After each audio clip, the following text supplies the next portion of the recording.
I consider myself just a human being who's learning the language of the universe. I'd like you to come on that journey, to start looking at mathematics differently.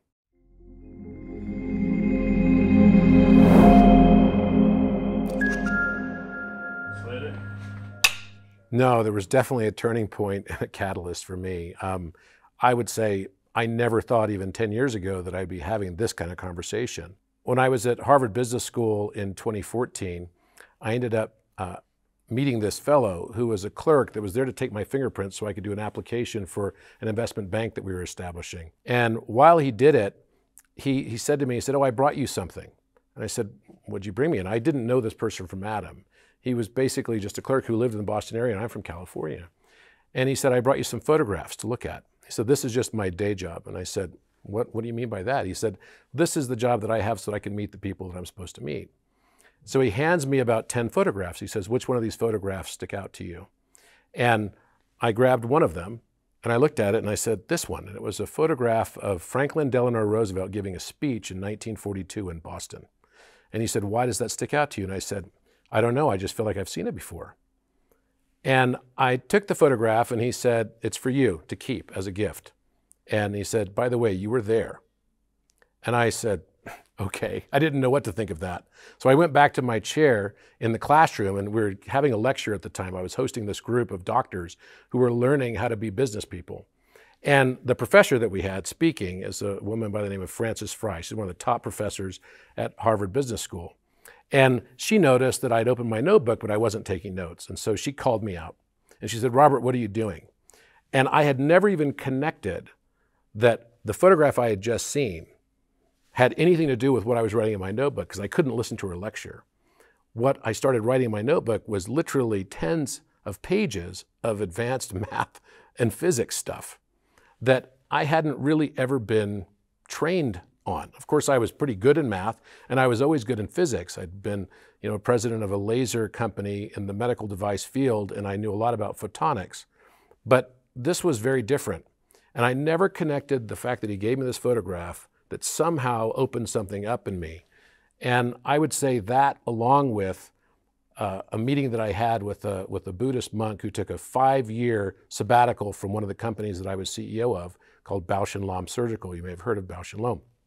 Well, I went to go meet this fellow, and I wanted to be the first person to talk to him because he took a 5-year sabbatical from the company. He literally did a 5-year vipassana, right? Which is, not talking to anyone for 5 years. So I said, "What was it like to do that?" And he said, "There is no duality. There's only oneness." And I remember flying home after meeting him and thinking to myself, what did he mean by that? And he was a very powerful leader and very, very strong manager that had left for 5 years, and the team that replaced him during the 5-year vipassana that he was on wanted him to come back and put him back in the highest position. That's why I was meeting with him. So when I started flying home, I started noticing that all the things that he was talking about related to duality, I started writing down on a pad of paper antonyms. So words like humility versus arrogance, good versus evil, black versus white. And I started noticing that even words like Democrat versus Republican or fascist versus communist were actually more appropriately put on a circle than they would be associated with a linear line. That if you step a little bit to the right of being a fascist, you actually come out as a communist, and vice versa. And so I started thinking for a moment, wait a minute, isn't this also true then that some people that claim to be so humble actually become arrogant in their own humility? So it started me to ask questions internally about my own associations with duality and what duality was. And that was probably, it was around the same time as well, not long after that I met this fellow who gave me the photograph, that I started to have a real spiritual awakening. I haven't heard anything negative. I became an entrepreneur. So when I left professional management on a day-to-day basis in 2012, I started my own group of companies.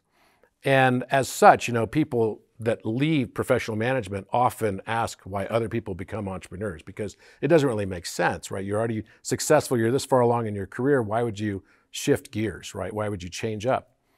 And so I started realizing, though, that I was in a mode of creativity. So I founded several companies, and I never really had time to stop and think and say, oh, I wonder what my colleagues think. It never really even came up as a discussion or topic of discussion. I ended up giving a TED Talk, and when I gave the TED Talk, people were asking, well, why are you giving a TED Talk?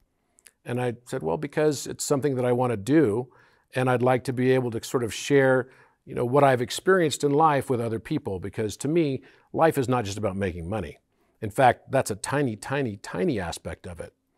We're here so that we can learn and experience, and the more that we're able to share that joy of that experience, it's a very powerful thing. And for me, helping people to see past fear was a big theme in my life. It was always about how do I replace fear in my life with gratitude that I knew could help raise my frequency. And if I could help other people see it the same way, then it could have a big impact in their lives as well. To me, math is a language.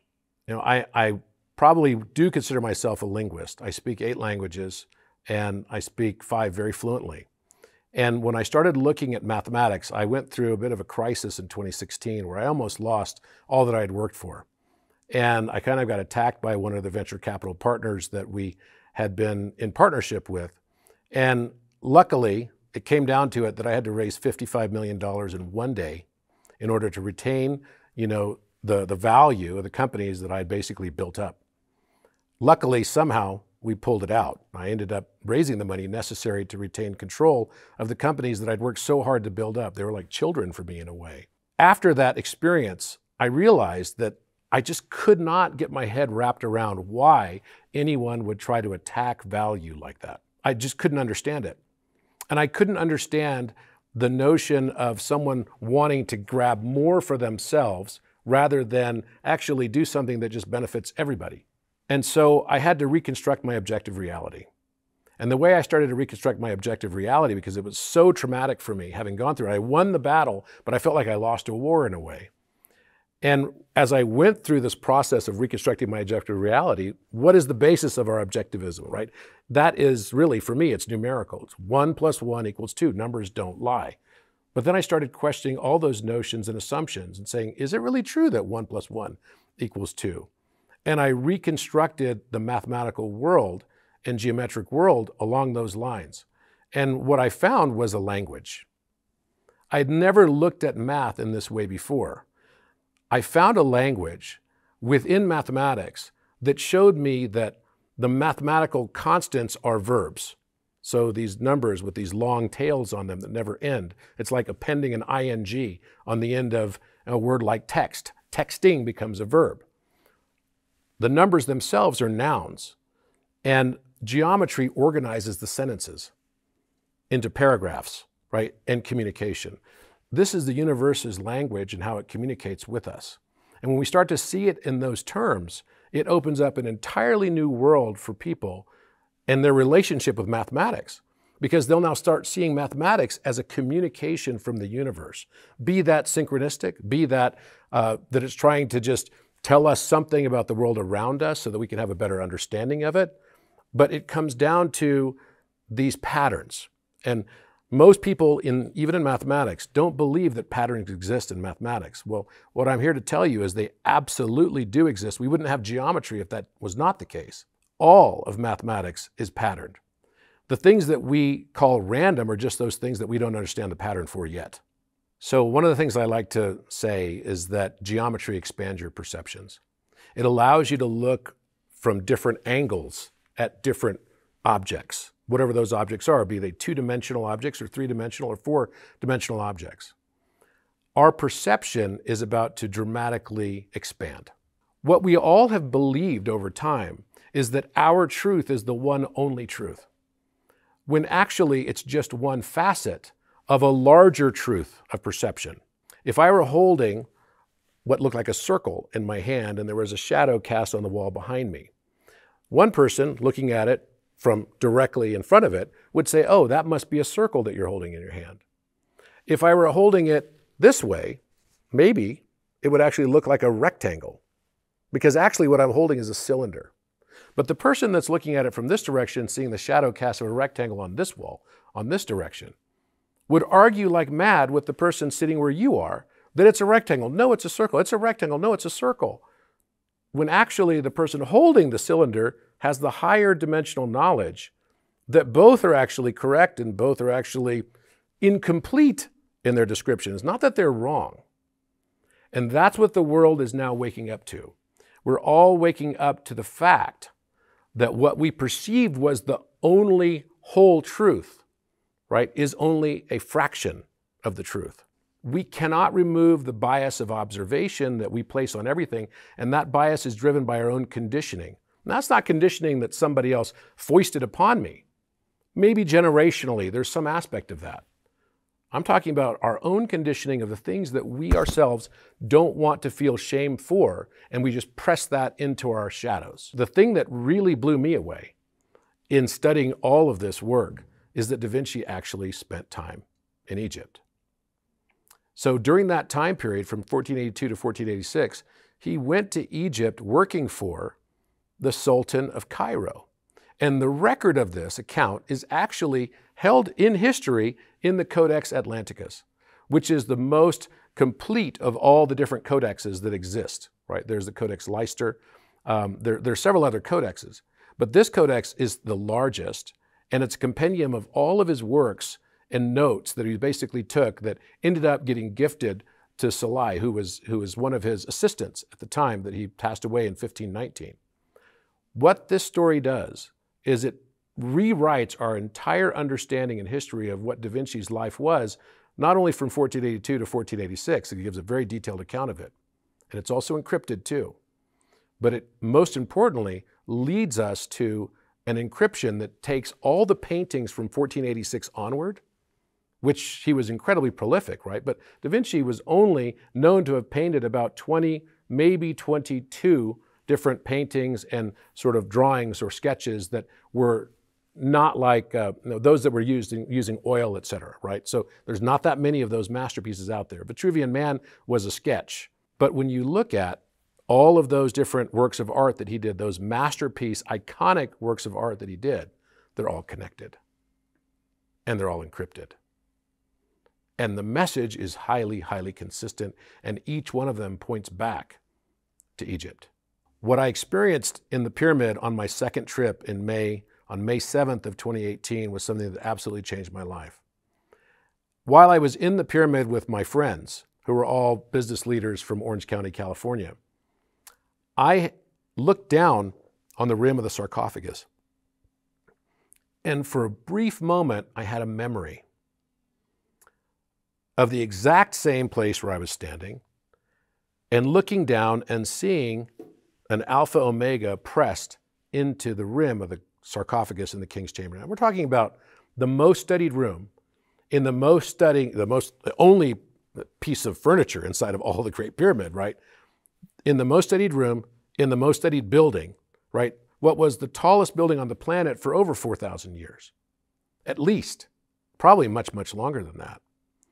And yet the pyramid is famously devoid of any hieroglyphics or writing. And now I look down on the rim of the sarcophagus and I have a memory of being there when it's pressed into the rose granite. And then I look down again and there it was. An Alpha Omega, 5.6 inches in width, right? And beautifully pressed into the rose granite, covered in a very ancient patina that no one had ever seen before. Somehow in that moment of time, I knew my life has changed forever from that moment forward. And I brought over the Egyptologists and they looked down at it. They're like, "Did you just make this?" And I'm like, "Yeah, I chipped it out." Now remember, the sarcophagus is made of rose granite. It's 55% quartz crystal. And granite has the unique property that sound waves carry through it at a speed that's 17.5 times faster than the speed of sound through air. So you're talking about an incredible cacophony, right? You're talking about a sarcophagus that literally, when you find the right resonance frequency for it, starts to make a noise that goes as loud as my voice. Whoa, whoa, whoa, whoa, whoa, whoa, whoa, like that. Like you've just turned it on or something.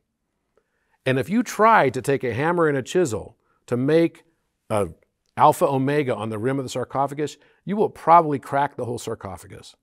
It's that brittle. Diorite rose granite is one of the most brittle materials on the planet. So I looked back at them and I said, yeah, right. I just chipped this out right now. And by the way, I measured it.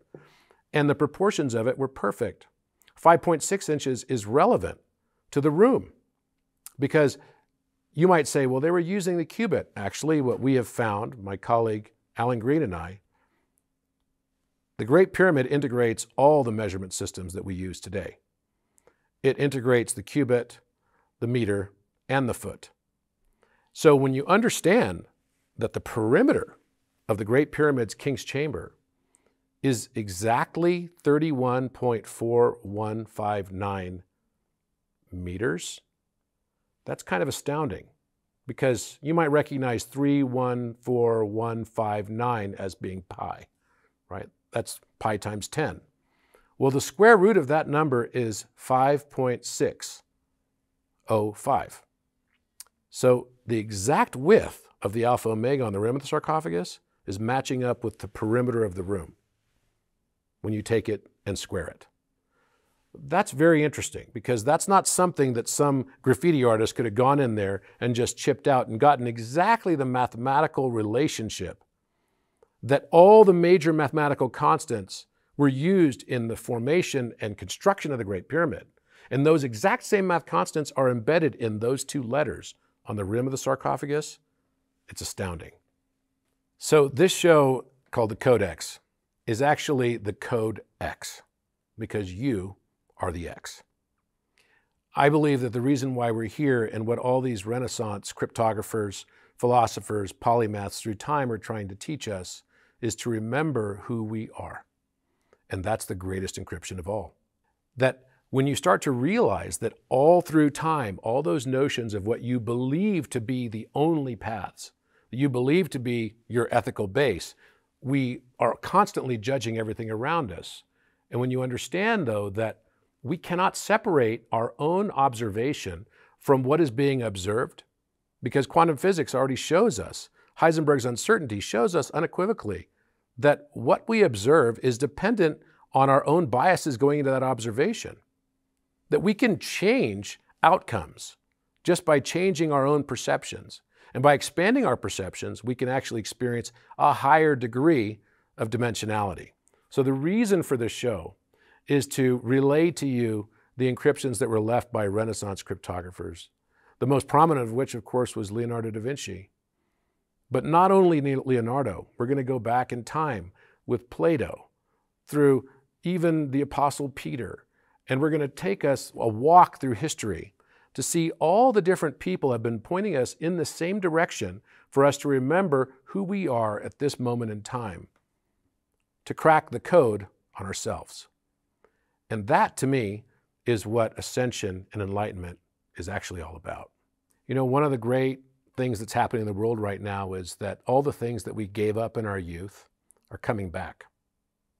So when I was 21 years old, I had to make money and I had to get a real job. I was a musician. I was a trumpet player. And I'm very happy because only a few weeks ago, I was able to get my trumpet fully refurbished over this last COVID year. It took a year. And now it looks brand new again, and I've been playing it again. I gave it all up because I knew I needed to buckle down. I needed to get a serious career, and I needed to make real money because I needed to be able to have a family. There's nothing wrong with that. But I didn't even want to associate from that moment forward with being a trumpet player or a musician because I had started to believe this conditioning bias that if I were a musician, then I'm not serious about life. What has happened now is we all have made choices like that. We skipped rungs on ladders. We gave up our loves. We gave up the things that we thought were, at one point in our lives, very important to us because we thought, oh, that's something that might garner me shame, or it might be something I'm just not proud of. Mathematics is the same for a lot of people. Mathematics is the subject that many people learn to hate in school. And it's taught in a way that is so difficult because candidly, our entire educational system is built on commerce.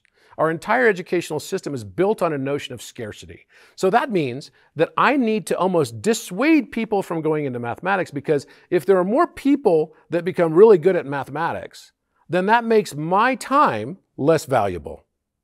And if I can present it as being super difficult and very, very hard, I can probably command more time for the time that I associate with that mathematical work. And that's true for biology. You can't even be a regular biologist anymore. You have to be a nanoparticle, right? Or some sort of super specialized biologist, even to get a PhD these days. And this is one of the challenges that we have with the entire learning system. We've lost what it means to be a philosopher. Mathematicians, do you know that mathematics didn't even mean the word mathematics, which Aristotle later defined as the science of quantity?